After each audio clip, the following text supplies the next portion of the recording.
Hello, my name is Cynthia Olmedo, and I'm the Assistant Director for Alumni Career Services at the University of Houston. And today I'll be doing a workshop on writing a winning resume. Some of the general tips for your resume. It should be tailored to a specific company.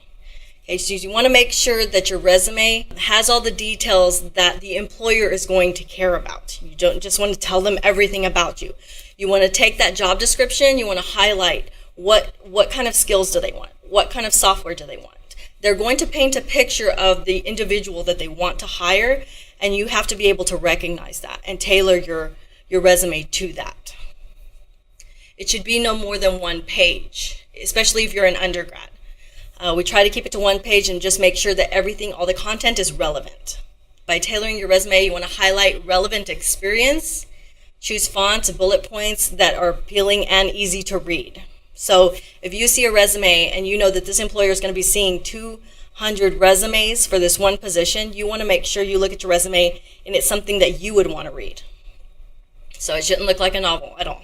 Action oriented. So the sections you want to elaborate on should be just 3 to 5 bullets. So you don't want to have bullets all down the page. That's a little bit too much. So just 3 to 5 per position. The bullets should be action oriented, so they should tell me a story of what you actually did. So there should be no duties were or responsible for, but what did you actually do? What did you create? What did you design? What did you organize? Who did you collaborate with? So action oriented. You want to fill it with accomplishments, not just duties. What specifically did you do in your role, and what value did you add to that position? What made you stand out from other employees? Identifying your skills. So that is specific technical skills that are required for your industry. So as I said, just depending on what your industry is, then you're going to have certain skills that you're going to want to mention. For engineering, maybe it's SolidWorks or AutoCAD. If it was logistics, they'd probably want you to know SAP. If it's computer science, Java, C++. So those are all things that you can do your research on. Go on Indeed, go on Monster, go on anything, and act as if you already have your degree and you're looking for a position. And then you want to find out what is in demand for your industry at this time. And that's how you're going to tailor your resume. Other skills include transferable skills, and those are skills that are related more to your personality and your ability as a worker, and they can be transferred across a variety of different jobs. Now, there is an organization called NACE, and that's National Association of College and Employers, and they indicated that the skills that they would like to see in candidates most often are the critical thinking, problem-solving skills, oral and written communication, teamwork, collaboration, leadership, professionalism, and work ethic. These are traits and skills that they cannot teach. You either have them or you don't. A lot of those soft skills are not going to be on your resume because those are things that they're going to see during the interview. But there's a saying that goes that they will hire you for your hard skills, but they will fire you for your lack of soft skills. We'll talk about that a little bit in a bit. Your contact information. So starting from the top of your resume, you're going to list your name at the top. If you have a name that is difficult to pronounce, you can do the employer a favor by putting an easier or a nickname in quotes.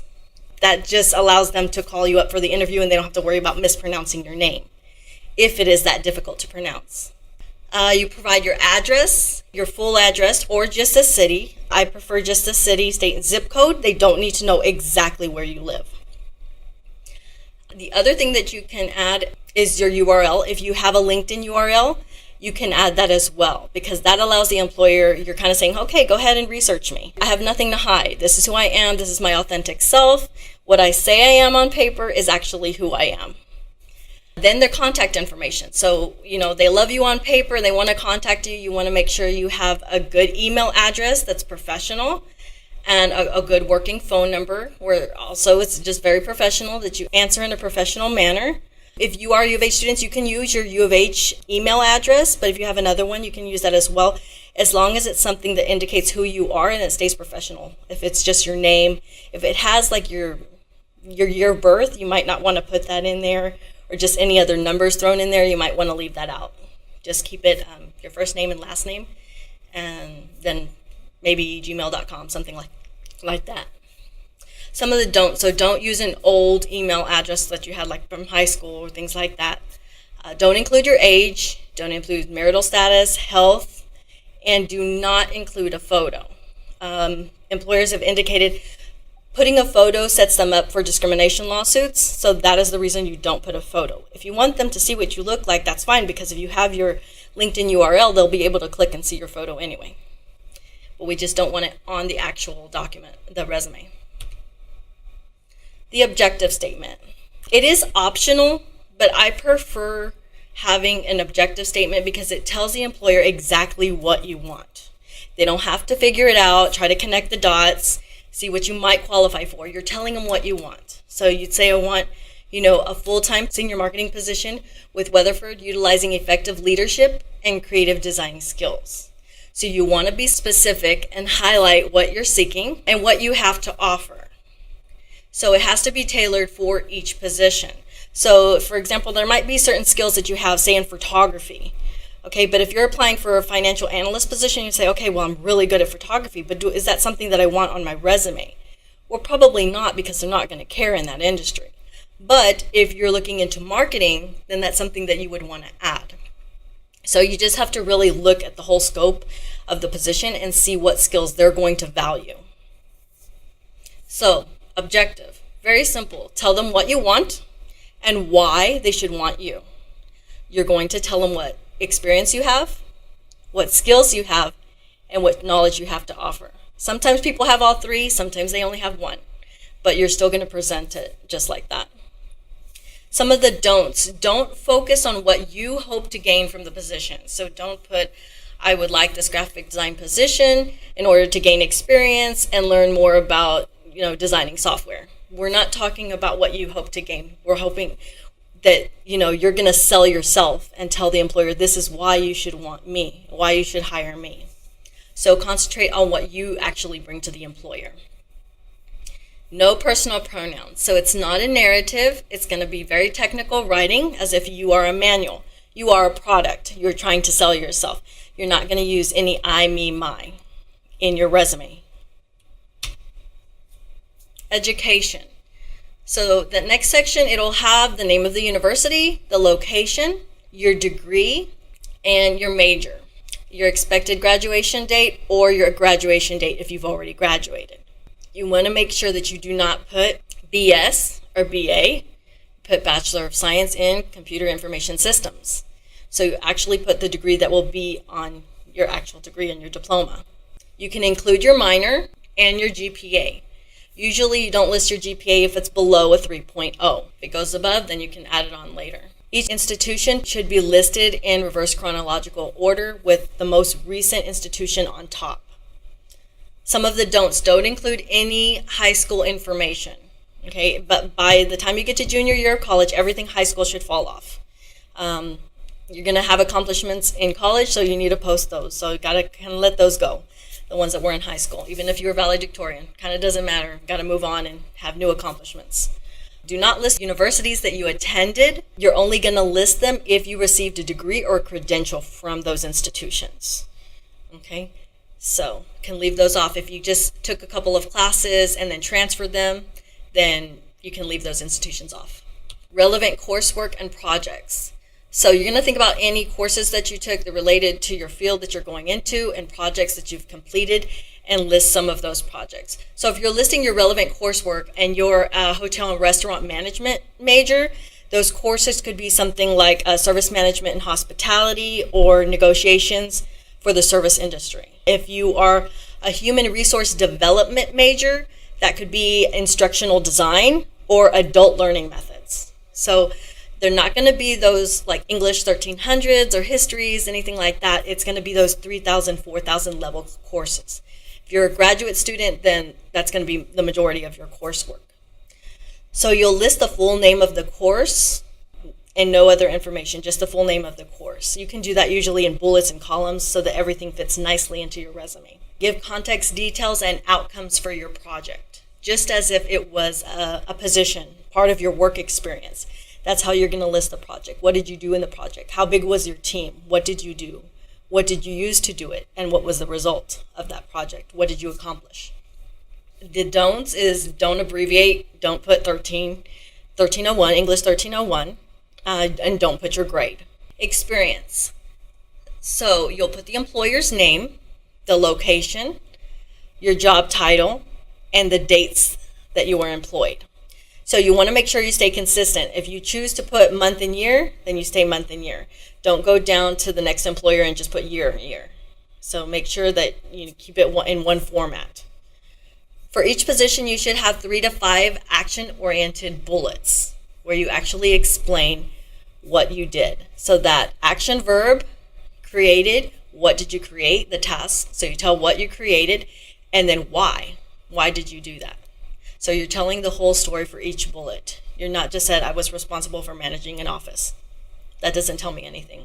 I don't know what you did. So kind of bringing those out. We have some examples a little bit later.